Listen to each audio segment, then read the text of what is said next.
Pedro era tão íntimo do Espírito que disse a seus acusadores, em Atos 5,32: Ora, nós somos testemunhas destes fatos, e bem assim o Espírito Santo que Deus outorgou aos que lhe obedecem.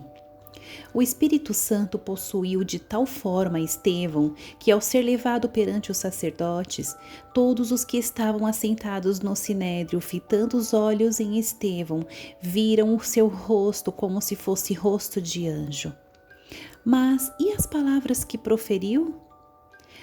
Em Atos 7,51 diz: Homens de dura cerviz e incircuncisos de coração e de ouvidos, vós sempre resistis ao Espírito Santo, assim como fizeram vossos pais, também vós o fazeis. Por que ele disse isso? Em vista do que estava cheio, mas Estevão, cheio do Espírito Santo, fitou os olhos no céu e viu a glória de Deus, e Jesus que estava à direita. A presença do Espírito tornou-se tão poderoso na vida de Estevão que ele pôde levantar os olhos e ver a glória de Deus. Ele assumiu até as emoções e atributos do Espírito quando estava sendo apedrejado. Estevão disse em Atos 7,60: Senhor, não lhes imputes este pecado. Você pode imaginar esse tipo de reação? Ele não disse a Deus: julgai-os, matai-os. O Espírito Santo fez a diferença. Estou convencido de que há um ponto em seu relacionamento com o Espírito quando a unção se tornar tão pesada sobre você, sua presença tão próxima de você, que você pode levantar os olhos e ter uma visão de Deus. A realidade dele chega a esse ponto. Durante a sua dramática conversão, Saulo teve uma experiência pessoal com o tremendo poder do Espírito Santo. Quando seguia a Damasco, respirando ameaças e morte contra os seguidores de Cristo, em Atos 9, 3 e 4 diz: Subitamente uma luz do céu brilhou ao seu redor e, caindo por terra, ouviu uma voz que lhe dizia: Saulo, Saulo, por que me persegues? Ele estava trêmulo e atônito. Quem és tu, Senhor? Perguntou Saulo. Em Atos 9, 5 ao 6 diz: Eu sou Jesus, a quem tu persegues, mas levanta-te e entra na cidade, onde te dirão o que te convém fazer. Os homens que viajavam com Saulo ficaram pasmos e sem fala.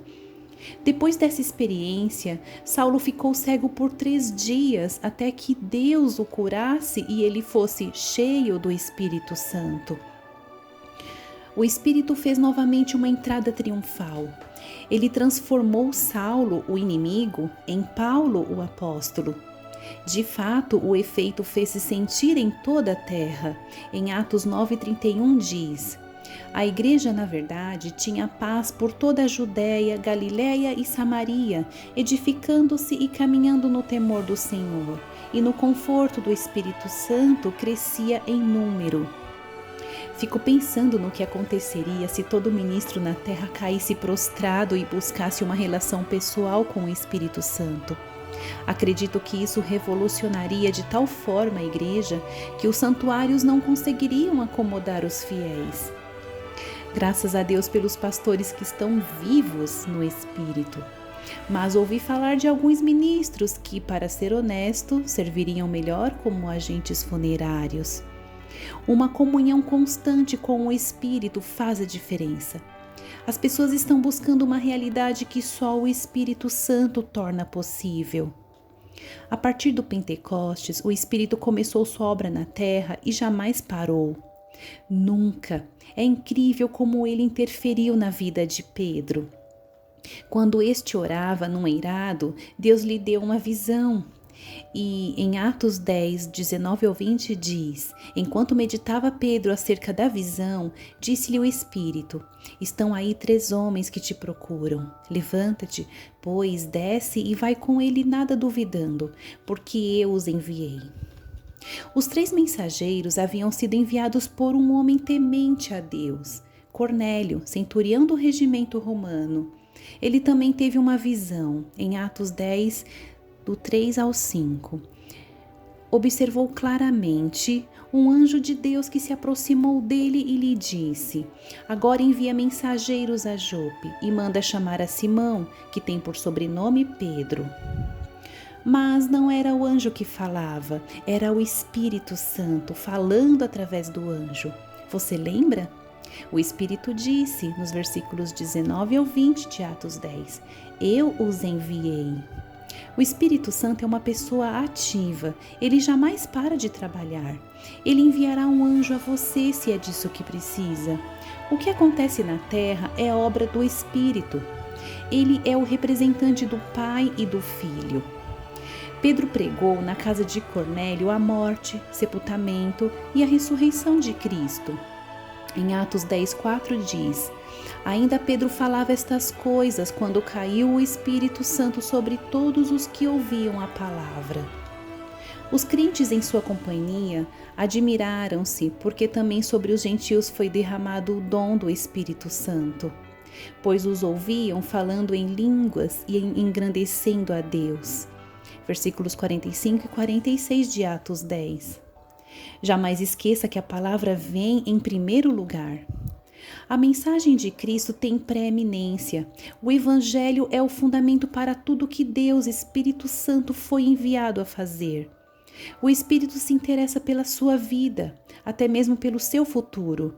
Ele quer guiar, proteger e até advertir a você do que o espera. Você pergunta: o Espírito Santo pode profetizar sobre as coisas que virão? Veja o que aconteceu quando Barnabé foi para a grande cidade de Antioquia. Mais de 500 mil de pessoas viviam ali na época. Barnabé e Saulo pregaram durante um ano inteiro a um número enorme de pessoas naquela igreja que crescia com grande celeridade. Naqueles dias desceram alguns profetas de Jerusalém para Antioquia. E apresentando-se um deles, chamado Ágabo, dava a entender pelo Espírito que estava para vir grande fome por todo o mundo, a qual sobreveio nos dias de Cláudio. Os discípulos, cada um conforme as suas posses, resolveram enviar socorro aos irmãos que moravam na Judéia. Está em Atos 11, 27 ao 29. O Espírito Santo participava então de perto da sua vida diária. Ele revelou sua seca iminente e permitiu assim que se preparassem para ela. O Espírito é uma pessoa e ele se preocupa profundamente com as pessoas. Ele sabe o que está acontecendo em sua vida e tem grande interesse por você. Não está na hora de você permitir que o Espírito dirija seus passos? Por que tentar planejar seu próprio curso quando ele conhece cada centímetro da estrada à sua frente, cada curva perigosa, cada buraco? Foi isso que os cristãos de Antioquia aprenderam. Em Atos 13:2 diz: e servindo eles ao Senhor e jejuando, disse o Espírito Santo: separai-me agora a Barnabé e a Saulo para a obra a que os tenho chamado. Eles responderam imediatamente. No versículo 4 de Atos 13 diz: enviados, pois, pelo Espírito Santo, desceram a Seleucia e dali navegaram para Chipre. Os discípulos estavam fazendo a obra do Pai, mas quem os enviou? Eles receberam instruções diretas do Espírito e durante a sua jornada o Espírito não deixou de trabalhar. Ele até lhes deu poder sobre um falso profeta. Elimas era um feiticeiro e mágico judeu. Ele tentou sustar o que o poder de Deus estava operando em Chipre. Todavia Saulo, também chamado Paulo, cheio do Espírito Santo, fixando nele os olhos, disse: ó filho do diabo, cheio de todo o engano e de toda a malícia, inimigo de toda a justiça, não cessarás de perverter os retos caminhos do Senhor? Está em Atos 13, do 9 ao 10. Que acusação! De fato, o espírito era tão forte em Paulo que ele informou ao feiticeiro que ficaria cego. E ficou mesmo. Mas como resultado direto, as pessoas começaram a se voltar para Cristo. Os discípulos, porém, transbordavam de alegria e do Espírito Santo. Está no versículo 52 de Atos 13. Você pergunta: Devo deixar que o Espírito Santo tome todas as decisões? Afinal de contas, Deus não me deu a capacidade de raciocinar? É claro que deu, mas o que faz sentido para você deve fazer também para o Espírito. O Conselho da Igreja de Jerusalém escreveu em Atos 15:28, pois pareceu bem ao Espírito Santo e a nós. O Espírito Santo irá confirmar quando as coisas estiverem certas e você saberá qual a direção a tomar. Se o Espírito era tão necessário para Cristo, ele deveria ser igualmente importante para você. Jesus nasceu do Espírito, foi ungido pelo Espírito, expulsou demônios pelo Espírito, recebeu sua plenitude pelo Espírito e operou milagres pelo Espírito. Foi pelo Espírito que ele ensinou, deu ordens, capacitou e governou a igreja.